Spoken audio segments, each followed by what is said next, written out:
Hello, and welcome to a talk on speaking truth to power. I hope my title intrigues you, so let's see where my presentation is going. I'm Duane Knudson, and I earned my PhD in biomechanics from the University of Wisconsin-Madison. And I've developed quite a few lines of research over the years. I think it falls short of a full-blown case of multiple academic personality disorder, but it did lead me to studies of research quality recently in my career. We all know the cliches about academic administratium, but I lived the daunting assessment and accountability tasks that inspired the world's heaviest element joke by serving 13 years as an associate dean and chair at 2 public universities. What I found was that the key tasks of academic administration, like evaluating the research in faculty, did not follow scientific evidence at all, but opinion and dubious journal rankings. This can best be described by McCoy's perception of professional opinions in the early 20th century of our field as a consensus of uninformed dogma.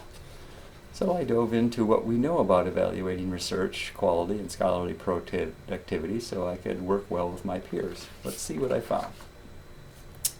I began with 3 studies of the American Society of Biomechanics and International Society of Biomechanics and Sports members' perceptions on prestige of 62 biomechanics journals.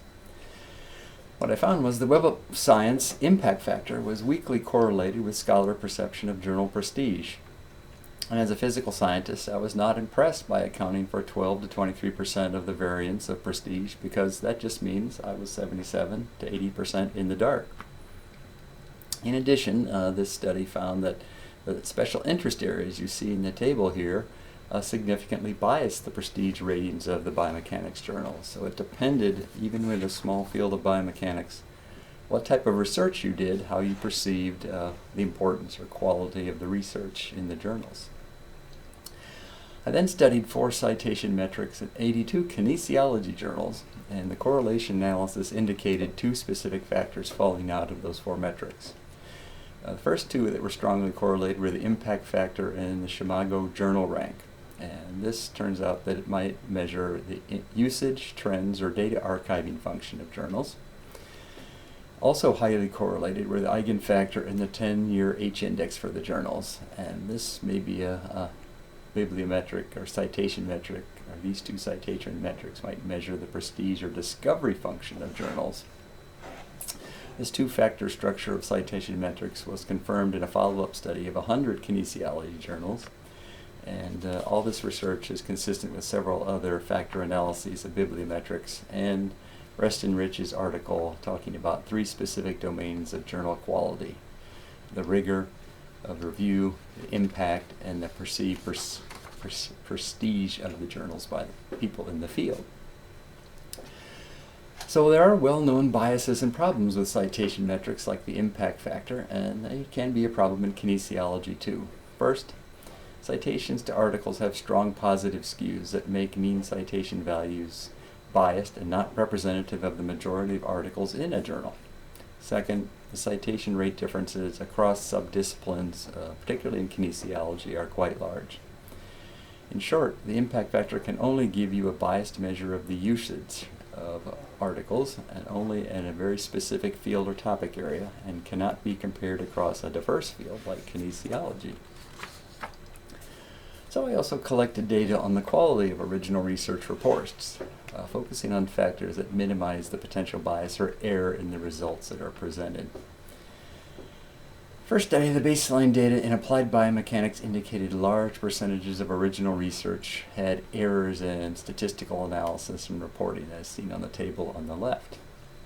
Fast forward a decade, and another study indicated there was not much evidence of improvement in the design statistics complexity of the reports published in 2 biomechanics journals, specifically the Journal of Applied Biomechanics and Sports Biomechanics.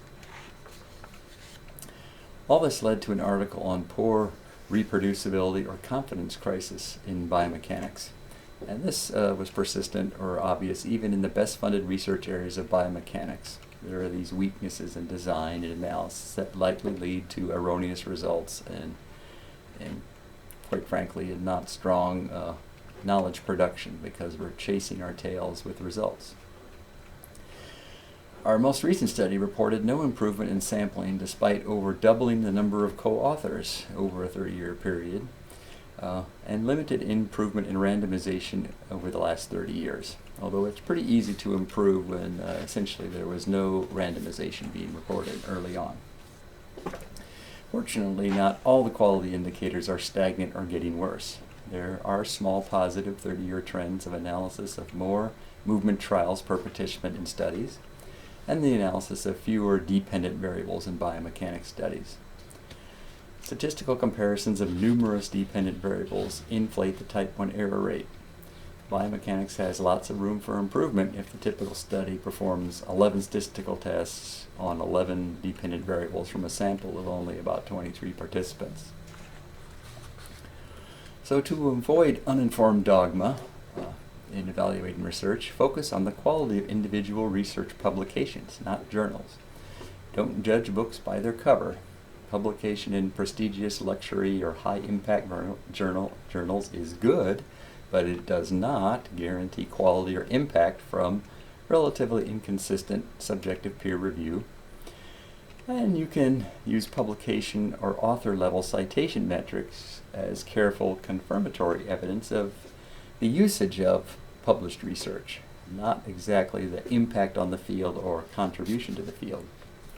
This was amusingly expressed in a recent article on the Web of Science that Nobel laureates are not hot. So talking about hot research might be of interest to some people, but it doesn't necessarily mean quality or rigorous and important contribution or utility or impact in a field. So how about evaluation of scholarly fecundity? Well, this becomes messy in the last few decades, or even so. Hyperauthorship, which one author is defined as 6 or more co-authors, is up over 250%. The median number of co-authors up about 100%, and the single authorship rate is rare over the last 20 years in the Research Quarterly. So even in kinesiology and our most prestigious journal in our field, the times there are changing.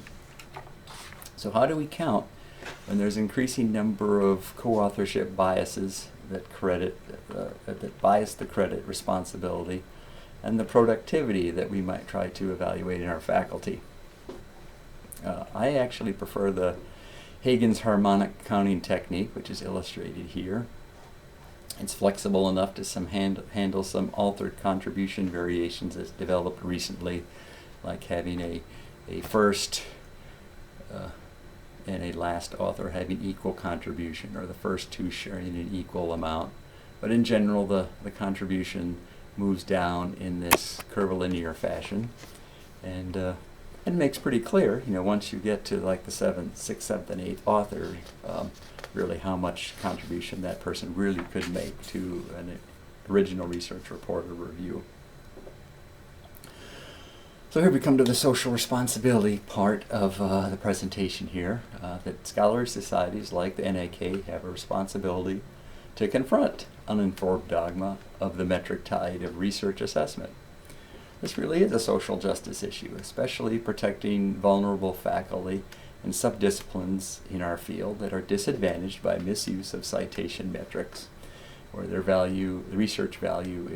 research is undervalued, and then other subdisciplines are overvalued or inflated beyond all recognition. I hope you will help me bring more focus to actual evaluation of the individual research papers themselves and the quality of that research presented in journals in kinesiology. I encourage you to think about, has the NAK or you signed on to the Declaration of Research Assessment, pledging not to misuse citation metrics to inflate or reduce the credit due to scholars in their publication efforts and their contributions to our field. So I hope you found this research presentation interesting, and I hope you like where we ended up, and best wishes on your research and helping us promote high quality research in our field.